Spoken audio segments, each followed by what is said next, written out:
let's talk about 5 sustainable ways and practices to help you continually improve your relationships to supersize your business. Sharon Horne-Ellstrom here. And our topic today is continuous improvement and growth, which to me is implied in continuous improvement to supersize and grow your business. Talked about this in the Be a Better You annual challenge today with respect to our personal relationships, our family relationships, etc., and why it's important. Let's talk about why it's important before we talk about the 5 ways, and I'll share those really quickly. Why is it important to continually improve and grow? Because the world around us is changing all the time, and if we're not growing and expanding and becoming a better version of ourselves, personally and professionally, we are going to fall behind. Now with AI and all the other new technologies and robotics and things that are coming down the pipe, continually improving growth and development are even more important. And I think the more human we are with all of the automated AI and robotics type talk and technologies that are coming along, the more important it'll be. The better human being we are, the better we will show up in our relationships, the more trustworthy and honest and consistent we'll be. And that is what makes people want to do business with us. People do business with people they like. They don't do business with robots they like. They don't do business with AI they like. They communicate with and do business and life and have relationships with people that they know, like, and trust. So what are 5 ways? And think of your life and in your business as you're growing it. Anytime we take a personal development training, a training that improves our skills, that help us to do our job better, that makes us a better contributor at the business, and it makes the business better too. It's why I think that conflict resolution courses are such a great idea, why team building courses are such a great idea, why feedback and how to really give feedback in a way. I love feedback. It's one of my favorite topics, but it's one of those things when done correctly. If feedback is done correctly, it can absolutely explode and supersize your culture in your business. When done poorly, or even if you have a couple of bad players in your organization that use feedback as a weapon, it can destroy your entire culture. So I always like to add the caveat of any tool I share: when used correctly, when done correctly, when you make it your own, things like that. But feedback and getting feedback, asking for feedback, doing a good job with feedback, asking, how can I help? If you want one way to be a better manager, business owner, leader, just ask your folks, how can I help? How can I serve you? How can I support you? What do you need to do your job better? And how can I help you get that so that you can grow and do your job better?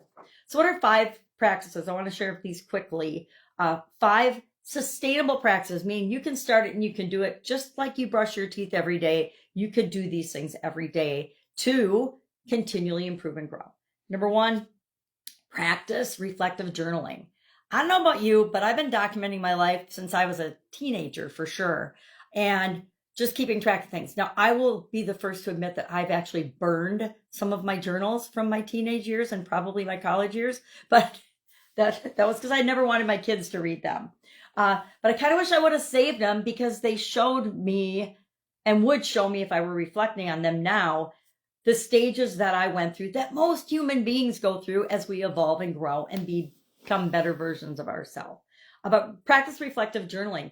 Pay attention to and become self-aware of what's working out really well for you and what's not working out really well for you with respect to your relationships. Be brutally honest with where your relationships are now, where you want them to be, and then start to fill that gap to create the relationships and the life and the businesses that you want. Number 2, commit to lifelong learning.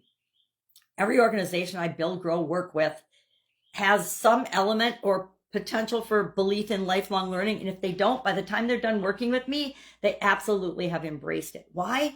Because the world around us is changing all the time. And if we're not learning and growing and being curious about that and how we fit into it and how we can make the world a better place, then we are going to fall behind and we are not going to exist competitively, because somebody else is going to fill in where we're not meeting the gaps of what's being created.